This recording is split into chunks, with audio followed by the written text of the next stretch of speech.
What's up, guys? It's Jules.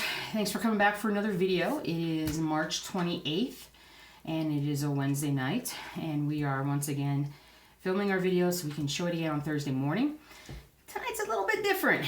Tonight I didn't attend class. Actually, I had two classes tonight that I didn't attend. Playing hooky. We went to go see Ready Player One, which is a movie that is releasing this weekend and holds a very special place in our heart because my husband and I both love the book. We'll talk about that towards the end, but so things were a little different, and I'm a little hyper from the movie because it's like 10 o'clock at night and I'm like, ah! So, but it's time for cross stitch. And t-shirt, my usual t-shirt, my go-to, my standard go-to, eat, sleep, cross stitch, because that is all that there is about that.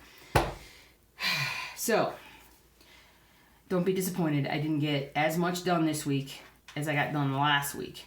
A lot of different things going on, and I was working, just to have a lot of things to do. So this next week should be good because I have all tomorrow off, and I'm taking most of Friday off, and then I have Saturday and Sunday. So I'm definitely gonna get there. So, but let's see what we did. I hope I grabbed everything that I was supposed to. First thing, Reaper. Hold on. All right, filling in more of this. So again, you can't see what's going on because this is just the outside border. I'm talking about a piece that's roughly about this big. But I brought the picture. If you're easily scared, you might want to look away for about 10 seconds. If you're not easily scared, Reaper. So this is the one that I went to, oh, this is from a guy named Daryl Bevan, and you can see it on, it's called Pain Free Crafts, but pain is spelled P-A-I-N-E, painfreecrafts.com. What I did was I don't know, I don't even remember how I found this site, but I somehow found the site. Maybe I was looking for scary Halloween pictures for a friend of mine, and okay, I'll put this down now, sorry. I found it, and it was not able to be ordered by like an individual. You had to order it through a store. So I was like, all right, cool. So I sent the info to Christine over at a stitching shop, the L&S that I frequent, and that is awesome to deal with, especially online. And I sent her the link, and I said, could you go ahead and get this and then get me the fabric and kit it up for me? And she did. And when I went and picked it up, she was like, why are you doing this? And I had explained it was for a friend of mine that is really big into Halloween and that loves the scary stuff. And I thought this was like suitably scary. And in terms of doing something like as a cross stitch for him, this is a good first project. He hasn't had any of my cross stitches before, but so you can see I just haven't gotten very far. But I mean, 1, 2, 3, 2, 3. I mean, I've gotten 600, 700 stitches done. So it's getting there. I mean, I think this is the first page, maybe-ish. So I'm almost done with the first page. So literally, I'm like right up here. So I'm almost to a point where I'm going to get this lighter stuff, but it's going to get there. It's like busy work. There's not a lot of different colors, and I did convert to the 18 count Ada on this because originally it called for like a, what did it say here? The stitch count is only 188 by 250, and in terms of a lot of the stuff that I do, this is small. So I'm glad that I switched to the 18 count because it's just so much easier to do than the 25. That just didn't work, guys. So super happy about the change of fabric and pressing forward. Really looking forward to seeing how this develops. Am I going to get it done before Halloween? Probably not, but we'll see what we can do. I did not progress to the next page of Apothecary Shop. Cat's trying to escape the room. Can you get out? You okay? If he's upset, he'll let me know. Probably bite me or something. I did not progress to the next page of Apothecary Shop. I actually need to go find it, pull it out, and then get started. So that was the one project that I didn't do, plus Stormtrooper. Sorry, yet again. But I got more of Ronnie Rowe done. At least I believe I did. Did I? Did I? A little bit more. Got just more done over here. I kind of did the outside part and filling in these rows here. Did a little bit over here. So we're getting there, guys. I know. I say that every week. We're getting there. We're getting there. But we are getting there. So it's all good. I did more on the baseball piece, and I focused on that one because I'm getting to a point where I'm filling in so much of the sky that we're going to start seeing more color, and the actual pattern is going to start emerging in a way that you're going to be able to see something. So trying to get all the boring stuff out of the way first. Here we go. Let's see, how does this work? Like this. Okay, so I know, it doesn't look like anything, does it? No, it doesn't. So we got all the sky. This is like a little flag. There's a little bit of bluish kind of something there. And this is the top of like a hill. And then as we come down, we're going to start to see the baseball field, because this is the baseball project. And I don't have it up here yet. I think I need to get further along before I show you guys the actual picture, because I want you to be excited by this as much as I am. So, but I got a lot done. I filled in a bunch more down here. Here, look close. Look, just no, look closer. Look closer. So it's this off-white. I got a lot done all the way through here, so I just got to fill in a little bit more, and then all this is like color stuff.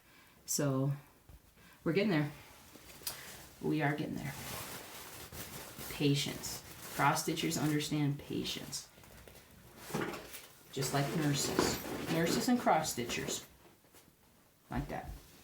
Alright. What do we have in this bag? Ah, Rainy Waterloo Place. The star of our last stitch along. Or stitch with me? Stitch with me, sorry. In fact, I still have a big old piece of thread hanging off of this one. But we're getting there.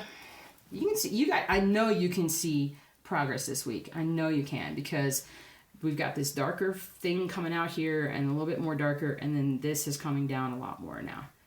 And again, this is the bottom of this page, so we're making some serious progress. Let's look at it all. I don't have that picture up here either, do I? I mean, I can only do so much professional framing on the wall before it just starts to look cluttered. I don't want to destroy my framing technique here, so maybe I'll find it and maybe I'll put it up and maybe I won't. We'll see. We need to put God Save the Queen downstairs and bring something else up to hang up here, I think. Rotate the cross stitch of the day. Is that straight? I don't know. It doesn't really look straight when I look at it, but it looks straight on here, so who knows? Who knows? Alright, is this Apothecary Shop? I think this might be Apothecary Shop. And we don't need to show it because nothing got done. That is Apothecary Shop. Go away. Are you ready? Are you ready? Because I got some work done on Boba Fett. And it's secret, top secret work. Because I started Boba Fett. You ready? For all the work that I did on Boba Fett? Bam! That's all I did. Sorry. If that was a build-up and you're disappointed, sorry. That's all I got. Look at the, like, 10 little stitches. Right there. I think that's roughly the top of the thing. And then that's roughly, like, the midpoint of it, and then it comes down. So, I was like, I have to start this. I finally found, I had to go back to Etsy, and I had to re-download everything, because I couldn't find it on my computer anywhere. So I re-downloaded everything, found the color chart. 20 minutes after I found the color chart that I had lost, or 20 minutes after I had reprinted out the color chart that I had lost, I found the color chart that I had lost. So now I have two color charts. Irony. Irony. The fish tanks had them. They were by the fish tanks. Fish tanks had everything. Alright, so that's Boba Fett. Now, I'll get back to Boba Fett in a second. we're going to talk about Boba Fett when we talk about what we're going to work on this week. Might be done. I didn't do any on Old War Map 2. I apologize. And you're going to say, but Jules, did you cross-stitch it all? And I'm going to say, I cross-stitched some. I cross-stitched some. You know, not every week is crazy 1,000-stitch week. Some weeks are 300-stitch weeks. And you do other things so that you can maintain your motivation. It's okay. I hope I didn't disappoint you. It's okay if I did. I will persevere. I will persevere. It's like purse, avier. Anyway, so what are we gonna do? What are we gonna do this week? So I'm gonna run over to either Hobby Lobby or Michael's and get about a half a dozen colors that I don't have for this. Boba Fett is a lot of blues. It's a lot of blues, excuse me, a lot of blue grays. Some of which I have, it's like 318, 414, 317, you know, I have stuff like that. But there are other colors that I just have never used, which is awesome. New colors to use. And honestly, I feel like I can make some serious progress on this. We might even do this as the Stitch With Me this week, if I can get a little bit more progress made before Saturday. That would be awesome. So we're going to work on that. We're going to work a bunch on this, because this is busy work. And I can do busy work. I know busy work. We're going to pull out that next page, Apothecary Shop. We're going to pull out that next page. We're going to get started on it. You know we are. Should we almost finish this page? We should almost finish this page on Raining Waterloo Place. Yes, we should. Should we stitch more on Ronnie Rowe? Oh, you know we are. You know we're going to stitch more. We're going to work more on that. Baseball? Oh, yeah. Oh, yeah. We're going to get more color in baseball. We're going to stitch more on Old War Map 2 and Stormtrooper. And I'm going to find that first page of Dachshund. I'm going to start that Dachshund. There's so many things that I could do. It's going to be a stitchy weekend. It's going to be a stitchy 4-day weekend. Mark my words. What's up, cat? What's up, cat? So, but anything new outside of me trying to find that first page of the Dachshund piece and getting started? I don't think so. There's so much of the older stuff to do. I'd caught up on all your questions up until, or in comments up until I think maybe Monday or Tuesday. I'm like, do I have something right here? No, it's on the camera. And so I pretty much caught up with everything. Thanks guys for sticking with me through all these videos. And if you haven't subscribed, consider subscribing. I'm a little different than most people. Different kind of cross stitcher. Someone pointed me out to a gentleman, an English gentleman, and I forgot exactly who he is and what he does, but she's like, uh-oh. Doogie, you're fine! Dogs. I have a dramatic dog downstairs that is just like, if he gets hurt, if his emotions get hurt, should have been a Shakespeare actor, I'm telling you. But anyway, so, what were we talking about? Comments. Oh, the guy, I don't remember who he is, but I started watching him, and he is different. He does make himself out to be different. He wants to show cross-stitch as art and do things that are different, which I feel like I have sort of a kinship with him. Now, he just started, like, up his channel, like a new channel sort of thing.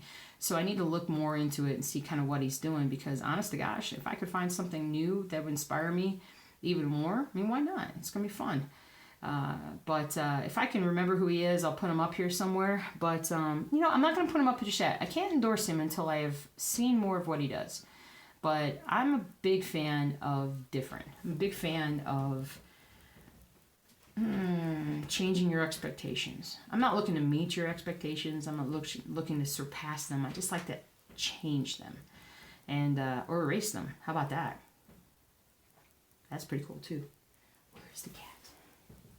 Ah, he's over here he's controlling the light. Light number 2. He's over there. So what else? What else is on the rainbow of things going on? Like I said, dogs are fine. Dogs are downstairs running around being maniacs. I'm going to tell you guys a story. And I'm putting it on here. I'm not putting it on Facebook. I'm not putting it on Twitter. I have my private accounts on all those. I want to tell you this funny story that happened yesterday. Now, Mom, don't be upset by what I'm about to say. Because it's still pretty funny. But I sometimes lose my patience with my dogs. As you can imagine, when you have 7 dogs and they all start barking and they're not listening to you, it can kind of drive you up a wall. And last night, I had another class online that I was taking, and I had my headphones on.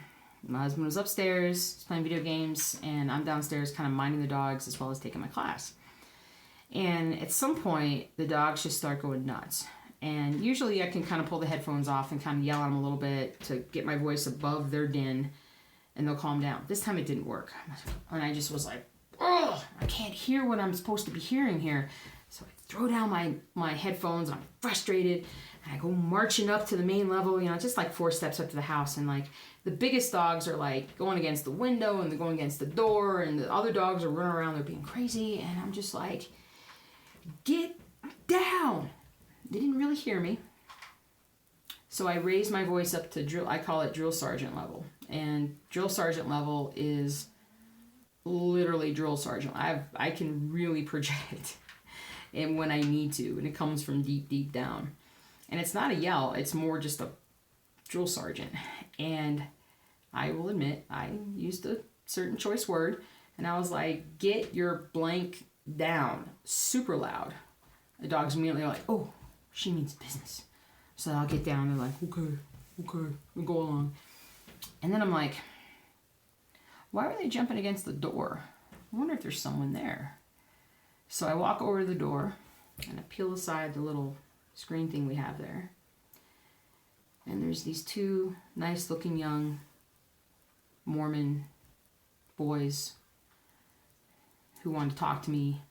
And they've seemed very nice. And I said, hi, boys. I said, sorry, I'm not interested tonight. I'm very sorry. And they're like, okay. And I was like, oops. So I was kind of embarrassed about that one. And so, but sometimes your dogs drive you to do the craziest things, right? Right? Yeah. It's a zoo in the house sometimes, but it's a fun zoo. And we have a zoo. It's Zuzu that lives downstairs, but the golden retriever Zuzu. But it's, it's fun. It's fun. But 7 is definitely a bit much a lot of the times. And I think when we sort of have a natural downsizing, we'll probably stay smaller going forward. It's just I think better for the collective if we're not always so crazy. But the little 8-year-old inside of me is having a blast, because the 8-year-old inside of me that had the centerfold for dog fancy, all the different breeds of dogs plastered wall to wall in her room when she was a little kid, that little kid is very happy today with all these dogs. But they do test us sometimes. So Cat's doing great. Cat's awesome. Hasn't done anything super weird. Hasn't tried to steal my soul lately, so that's good. The gerbils at work are doing fantastic. I'm the only one apparently that can pick them up, or the only one that is actually willing to pick them up, and I love it. I'm trying to get him to learn how to stand on my shoulder and just stay there, but I don't think that's gonna work, because I think that's too complex of a thing for them to learn at the age of 4. But I just enjoy just holding them up and just rubbing them on my face and just trying to get them to understand that, we're just, we're there for them. Fish. I told you last week we're redoing the saltwater tank, and we are. So that's pretty good. Haven't gotten really any further on that yet, and everybody else is doing great. Oh my gosh, I gotta tell you, I tried a new worm for Groot. Groot is my axolotl. And axolotl is like a Mexican salamander, and they are really cool looking. An axolotl is spelled AXOLOTL. I don't know where the word comes from. I think it might come from the area of Mexico that these salamanders come from. I'm not 100% sure, but they are pretty much a subterranean creature. They live in these caves underwater. They're completely submersive in water. They don't come out of the water. At least if they did, they can only come out for a very short period of time. They're definitely water breathers. And I've had Groot since he was literally like this big. He's now like this big. And I hand feed him worms every day. I just put him down in there, and he knows. I take off the top of his tank, and he knows I'm there, and he comes up to me, and I just put the worm down in, and then he grabs it, you know. So I've been doing red wiggler worms since he got old enough to eat red wiggler worms. And so I thought, well, you know, what about a change in diet? You know, what about something a little bit different, give you a little bit of a variety and see how you feel about it. So I went over to the exotic store that's not too far away, and I talked to them because they've got a big adult axolotl over there. And I was just like, you know, what do you guys feed your axolotl when you're tired of giving him just straight red wiggler worms? And she's like, well, you could try any of the other worms that are here. And so she's like, just try one, you know. So she sold me like an individual silkworm, which was very different because a red wiggler worm is just like your typical worm that everybody sees. You know, they can be anywhere from like this long to this long when they stretch out. And they're just a typical red worm that we see in the soil. It's pretty simple. I buy mine from like an organic farm just so that it's as healthy as it can be and it doesn't have chemicals in it. It doesn't harm my little Groot. Groot is the name of my axolotl. And so I got a silkworm. Now, a silkworm is about this big. And so he's about 1 inch long, but he's a lot thicker. Like he was probably like about this round or so. He was a lot thicker. He was like 2 or 3 times the diameter of your typical red wiggler worm. And I'm like, oh, this is gonna be interesting to see what he does. And I finally, when he took it and he started chomping at it, he like squeezed the guts out of the silkworm. And I'm like, oh, that's different. I'm definitely not going to give it to him too frequently because he made a mess in his, just stuff everywhere in his little aquarium there. So I'm going to have to clean that tomorrow. It's like, you know, it was kind of like one of those like, oh, good boy. You know, so, but they said that the one silkworm had as much protein as like 7 crickets. And I was like, oh, wow, that's great. Do you feed your axolotls crickets? She goes, well, no. But it just has protein content of 7 crickets. So I was like, okay. So it's a little treat here and there that I can give to him, you know, like for his birthday. I think his birthday might be like May 10th or something like that. Because I got him on Memorial Day weekend. And he was probably about 2 weeks old at that point. So maybe I'll give him his next, big worm like right before then so we can have something different. But anyway, that's all about my axolotl. Sorry. I hope you didn't mind that talk so much. Okay. I still have this cough. I think it's allergies at this point, but I've had to, I've been taking Benadryl, I've been taking Allegra, trying to drink as much water as I can at night, and I still wake up sometimes coughing my lungs out in the middle of the night. So it's just a dry cough, it's just a little irritated dry cough. So it's getting better gradually, but it's just taking its little sweet time in doing so. One last thing before I talk about the movie. Do you guys remember my brain plant? It's been quite a while, and if you haven't watched all my videos, you probably don't even know what I'm talking about. But I have a huge, well, I shouldn't say huge, but I probably have like 12, 15 different plants downstairs that somehow are thriving in here. I never could keep a plant alive for the longest time until I met my husband. And then he was so interested in gardens, and he gardened a lot, that it kindled my desire to learn how to keep plants alive and do very well. So I asked a lot of questions. I had somebody at work that knew a lot about plants, and I really changed up how I, a lot of it was just basically measuring the moisture level in each pot before I would water it. Because my problem was I always overwatered. So now I know when I need to water because I always measure the water content first. And so the plants have thrived. They have a southeasterly exposure window, and I'm in my 3rd year of my orchid, and it's bloomed like 4 times, and I love it. It's great. But the one that's really pretty cool is this little plant. And I didn't bring them up this time. I'll have to try to remember it next time. But it's called a living stone. And it looks like a brain. I'm not kidding you. There's a video like from 9-10 months ago where I show you this thing. And I've had the brain that has two hemispheres. So like it looks like a brain, and then there's like a divider hemisphere. There's like a space between the two sides. And I've had a flower pop up between it. And I've also had that plant drop 2 or 3 times by accident because it's in a very small pot. I mean, I'm talking like one of those like 1 or 2 inch pots kind of thing. It has a very shallow root system and it is very fragile. And if you drop it, you're likely to break part of it. But don't worry, if you just repot it, put some water in, it'll be just fine. What happens is it regenerates itself. But it doesn't just, like if one side of it gets damaged and starts to shrivel, there will be a new plant that will literally emerge from that. An entire new whole living stone or living brain will pull out, and then this old part will just kind of die and fall away. And that is exactly what's happening again. This is either this might be the 3rd time this thing is doing this.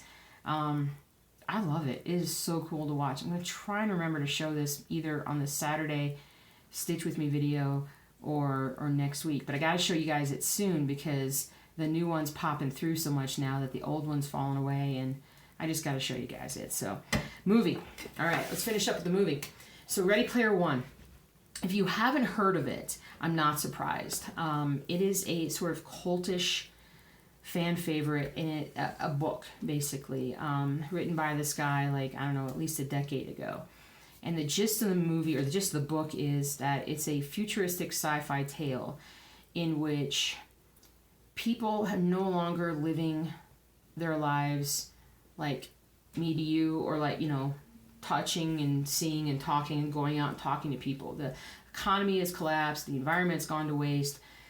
Everybody is in a virtual reality environment where everybody's in it, and you can be anybody you want to and do anything you want to. And I don't worry about like bettering myself and going to school or all these other things, because I have a better life in this thing called the Oasis, which is like a massive universe of gameplay.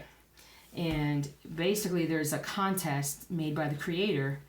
When the creator of the video game, or that video game Oasis, dies, he basically creates this contest that the person who finds like these 3 Easter eggs, or these 3 treasures basically inside the Oasis, shall get the keys to the kingdom, and which is worth like $500 billion.